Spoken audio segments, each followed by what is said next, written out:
Hello everyone, welcome to Schrodinger's Cat Burglar Dev Diary number 3. It's the 15th of March 2019, and it's been a while since I did the last one of these, so I'm going to quickly run through what the game is at the start, so I can kind of get people up to speed and maybe show them this is the first one that they can see. So, as I imagined it initially, it was quite a big game, but the general conceit of Schrodinger's Cat Burglar is you play a cat, just a normal cat that happens to be a burglar, and you break into a building to heist some good stuff, some loot. There's probably going to be story reasons for this. And as you're going through in the early stages of the game, you accidentally stumble into some kind of bit of science, technology, machinery stuff, and it hits you with a blast of quantum power.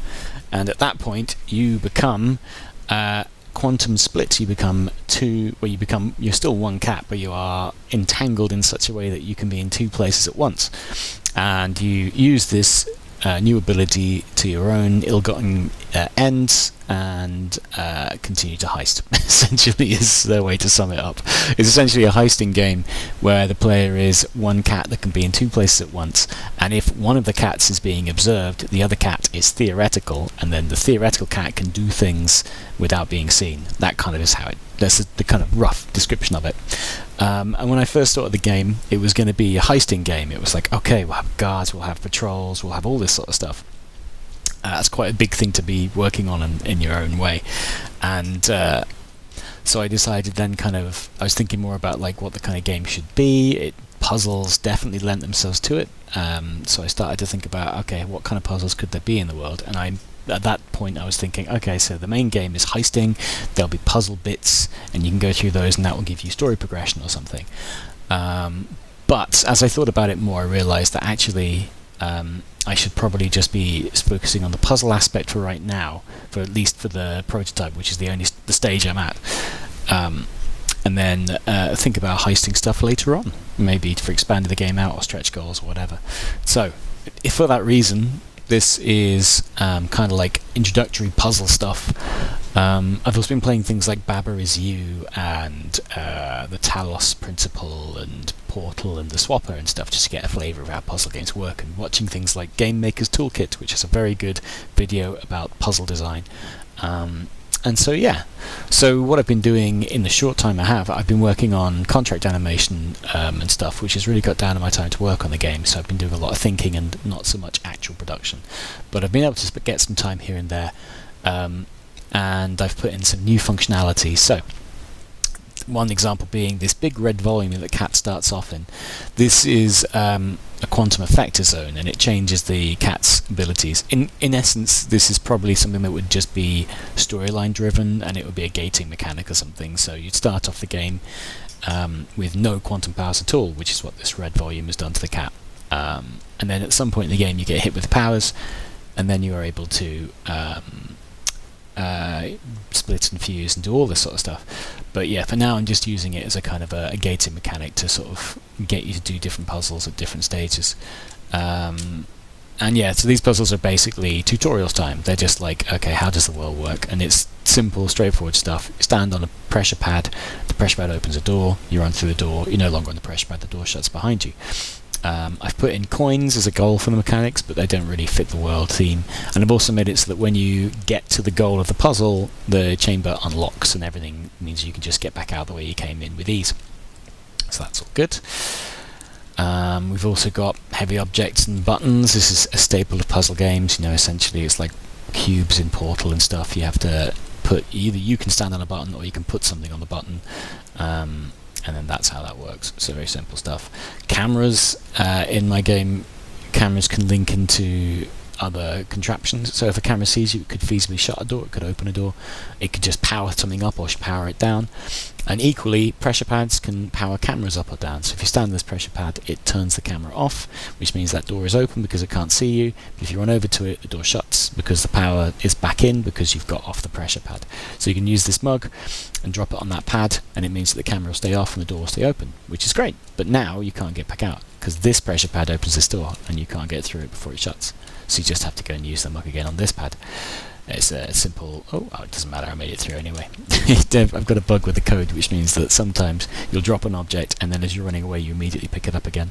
My code is terrible, and I'm often wondering if at what stage I should refactor and rebuild stuff.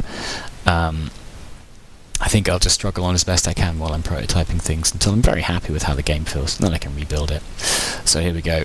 I can use, that's a key card. A door will respond to a key card being near it and open, so you can run through and pick up all the goods, and then you can drop that stuff. I dropped the key card there. Right, the frame rate's chugging a bit, and I think when I go through this block, there we go, it's back to normal. This is because of my terrible code again, but what that signifies is that I now have full quantum powers.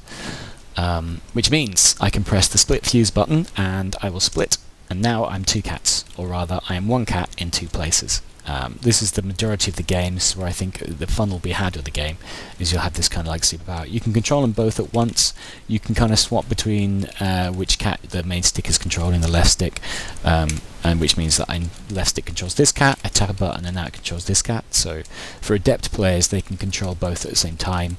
For more unskilled is not the right way to put it, but for more casual, let's use that word, player, they can move a cat, swap, move a cat, swap, move a cat, and so forth.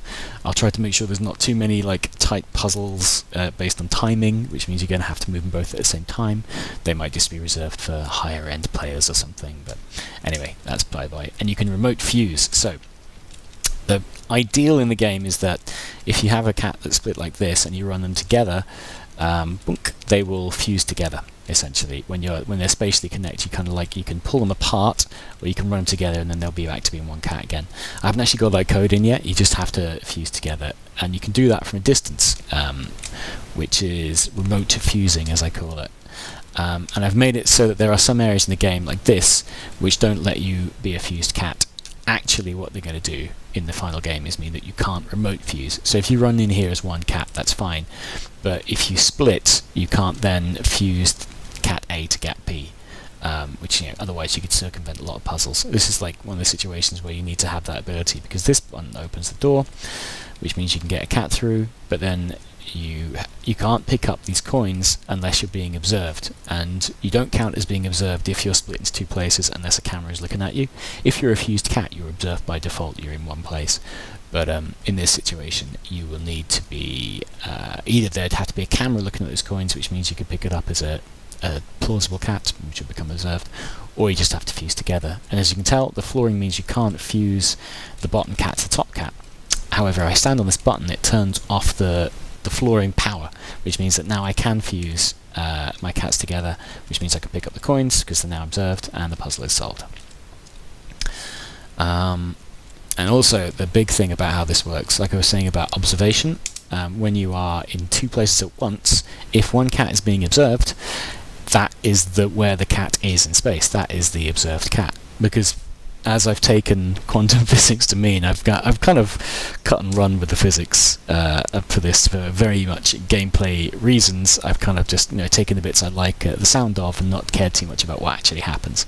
So in my mind, if something is quantum entangled in two different places at once and an observer sees it, then the other instance of it becomes theoretical. So what you see here is we've got an actually observed cat and we've got a theoretical cat. And when you're theoretical, that essentially means people can't see you. So if there were guards, or if there's another camera, or even this camera, it can't see this cat. But also, it means you can go through doors, and which is a nicely powerful thing to do. And the reason I've got this is because the theory behind it is that theoretically that door could open. So theoretically, this theoretical cat could theoretically run through it. That's the idea behind it, anyway. Which means that you can pop one cat through, and now the observed cat is on this side of the door, which means you can... Oh, another thing is you can't fuse to a theoretical cat, so I can't fuse the observed cat to this theoretical cat, because it's impossible. I could fuse either plausible cat to the other plausible cat, and I can fuse a... let me just get that one out of view and put that one in view.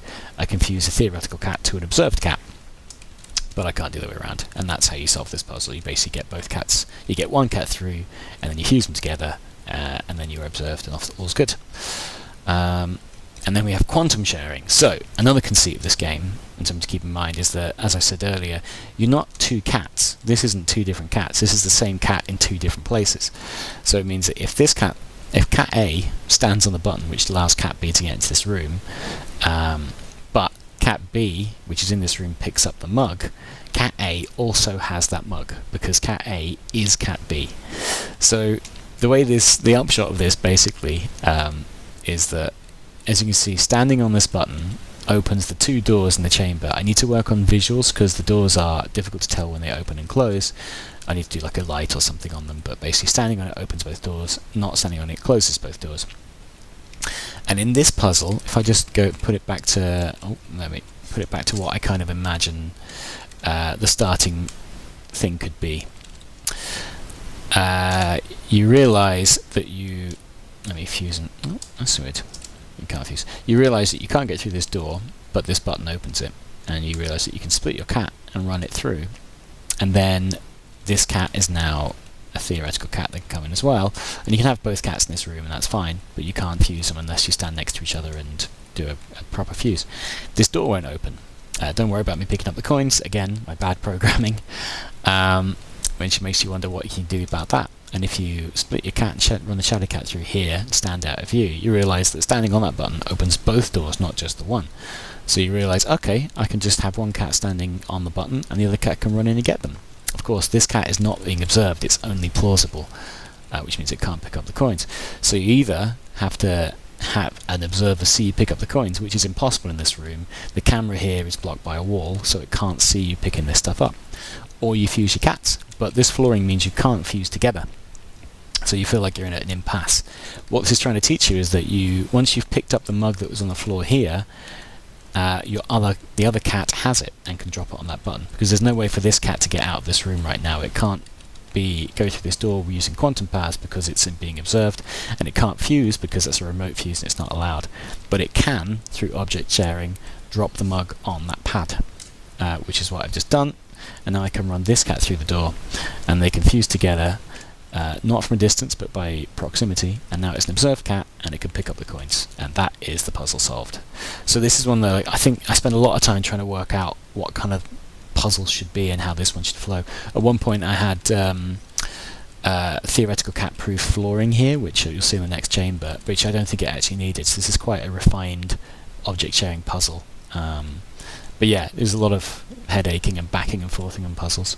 Speaking of cat-proof flooring, theoretical cat-proof flooring. This is basically, in the previous versions of the prototype, I had mesh flooring as the thing that the theoretical cat would fall through. It never really made sense, because mesh flooring isn't like a door, it doesn't open. It would have to be like trapdoors or something, and that's just kind of weird.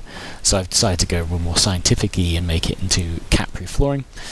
And the upshot of that is, if I stand a cat here on this button, these doors open, and I can run the other cat through here. But as soon as that cat steps on that pad, on the pressure pad there, it turns on a camera which then stays on and looks at the button, the pressure pad that the first cat is sitting on, which means if that cat is sitting on that button to open the door, the other cat is theoretical, and when you run in there with theoretical cat, it falls through the floor and is despawned. Don't worry about the single cat being shadow. This is a graphical glitch. That's now just a fused cat which is being observed, as you can see like this. So you're kind of stuck. You're going, okay, well, I can't run it through there when it's being theoretical, and it's theoretical when the cat is sitting on the button, so if I move the other cat off the button, the door shuts, I can't go through.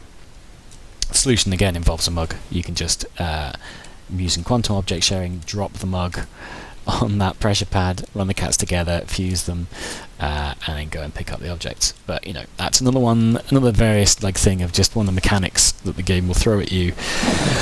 And yeah, you have to sort it out. Also, I guess you've probably spotted there that if your cat is split very far apart, it'll start to flash red like this. There's quantum tethering as well, which means that you can't just run the cats very far apart. I haven't put in puzzles that make use of this, and I haven't actually put in a hard limit. The idea being that if you can't physically run that far apart, if you keep running in the opposite direction, you'll eventually be tethered together and you won't be able to run any further.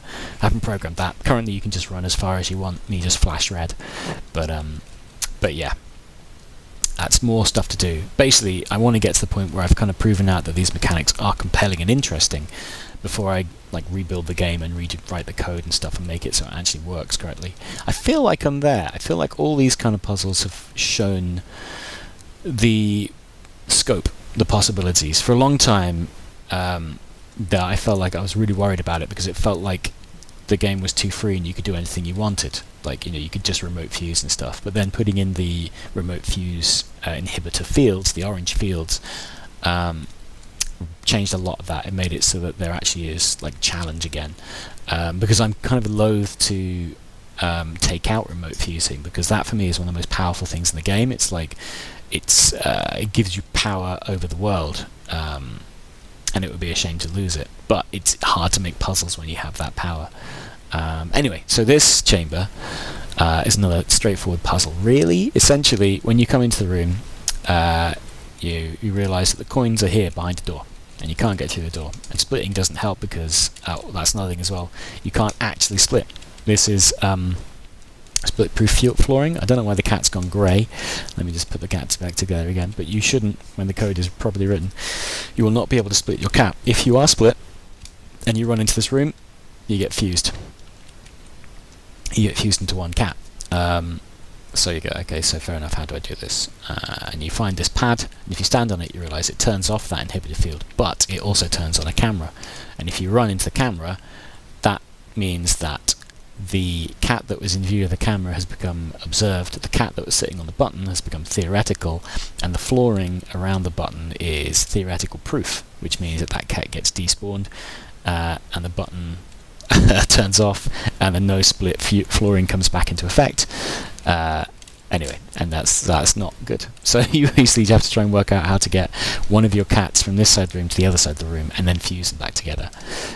You can probably tell what the solution is. It involves this wall, it involves hiding behind the wall out of view of the camera so you're not being observed, and then when the camera has passed, you can run over here into this room where the split-proof flooring does not apply, and where you can just remote fuse back together and you've solved the puzzle.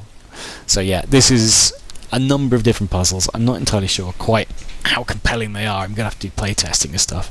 It's a shame though, because my code isn't good enough to really playtest, so I'm kind of just going on my own understandings and hoping for the best. Anyway, I think I'll leave the dev diary there. It's been an interesting one, bit of a rambler, but it's good to do these quite often, and I guess it'll be good to show people. I'll need to do an actual quick video of like introducing all the mechanics and conceits. It's understandable, but I don't think this video is going to be it. But anyway, thank you for joining me. See me for Dev Diary 4 at some point in the future. Hopefully we'll have some more robust code to show you then. Thanks, goodbye.